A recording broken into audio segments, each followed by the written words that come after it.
नमस्कार साथियों, YouTube channel Hindi steno class में आपका स्वागत है।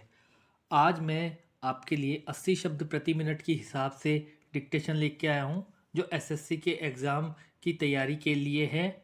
आप इसे लिखें, इसका अनुवाद करें और हाँ, मैं सभी साथियों से ये निवेदन करना चाहूँगा कि आप जो शॉर्ट हैंड लिखते हैं उसका हिंदी में ट्रांसक्राइब कंप्यूटर पे करें, कंप्यूटर टाइपिंग से करें।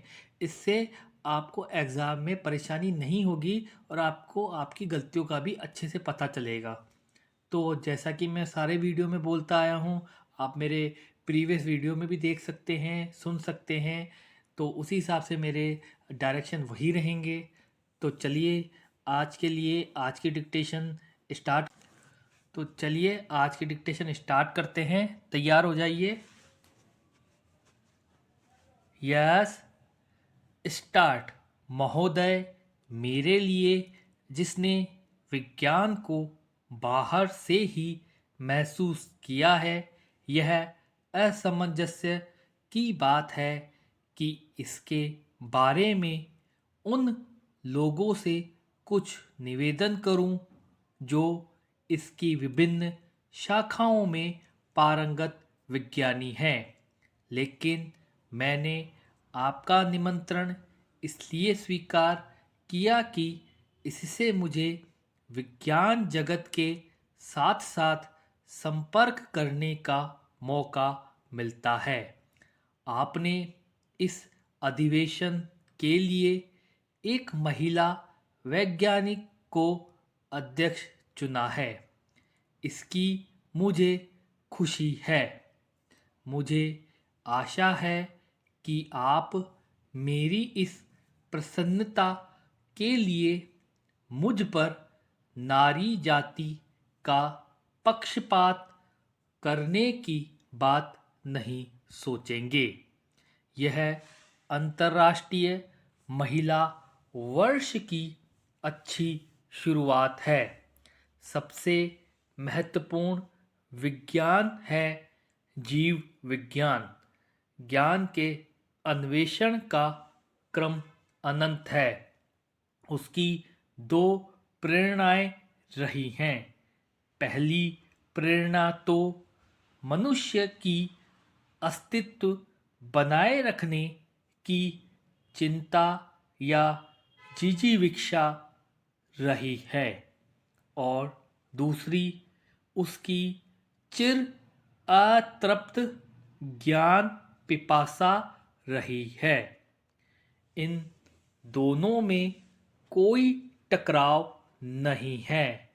वे कभी कभी समानांतर चलते रहे हैं, परंतु अनेक बार वे एक दूसरे में मिल गए हैं और एक दूसरे की परितृप्ति करते रहे हैं।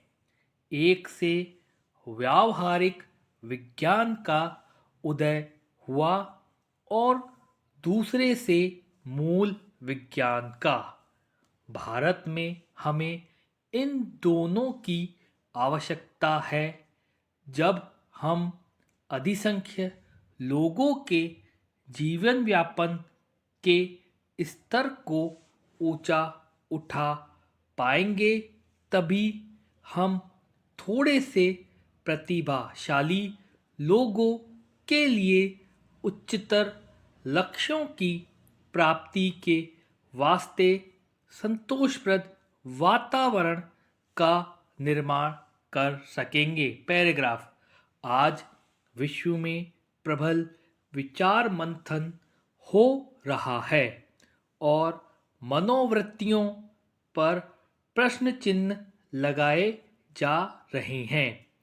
प्रगति के बावजूद आज के जीवन की तीव्रतर गति और प्रतिस्पर्धा के कारण मनुष्य के लिए अपने पड़ोसियों के साथ या अपने आप में शांति के साथ रह सकना कठिन हो रहा है और उसे अपने अस्तित्व की रक्षा के लिए संघर्ष करना पड़ रहा है।